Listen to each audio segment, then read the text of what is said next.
जय श्रीमन नारायण। माना जाता है गंगा मैया की पूजा करने से, वंदना करने से विष्णु भगवान जी प्रसन्न होते हैं।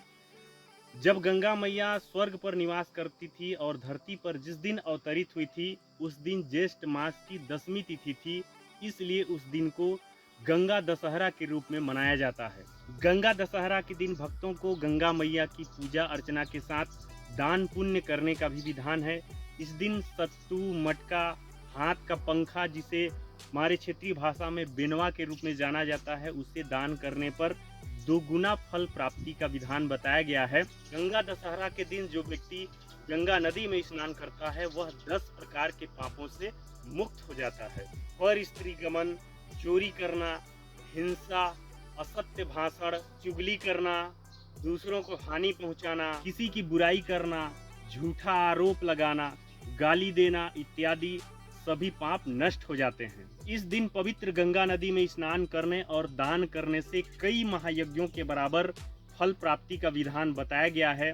गंगा दशहरा पर गंगा नदी में स्नान करने से व्यक्ति के समस्त पाप नष्ट हो जाते हैं और व्यक्ति को मोक्ष की प्राप्ति होती है। गंगा दशहरा से जुड़ी व्रत कथा इस प्रकार आती है।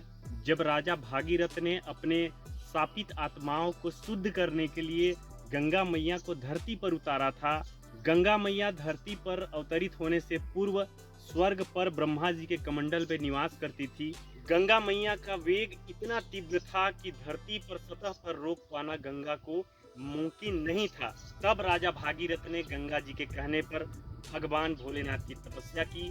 तब भगवान भोलेनाथ ने प्रसन्न होकर गंगा को अपनी जटाओं में समा लिया और गंगा का वेग धीरे करके पृथ्वी पर उतारे थे।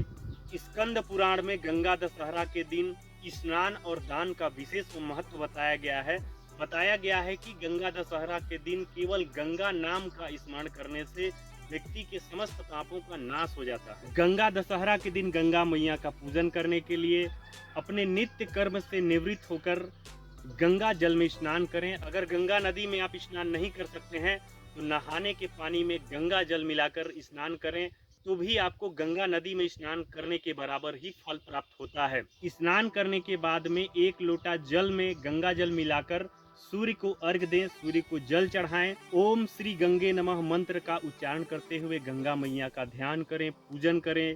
उसके बाद में आरती करें, फिर जरूरतमंदों और ब्राह्मणों को यथाशक्ति दान पुण्य करें। तो इतनी साधारण और सिंपल पूजन से ही आपका गंगा मैया का पूजन संपन्न होता है।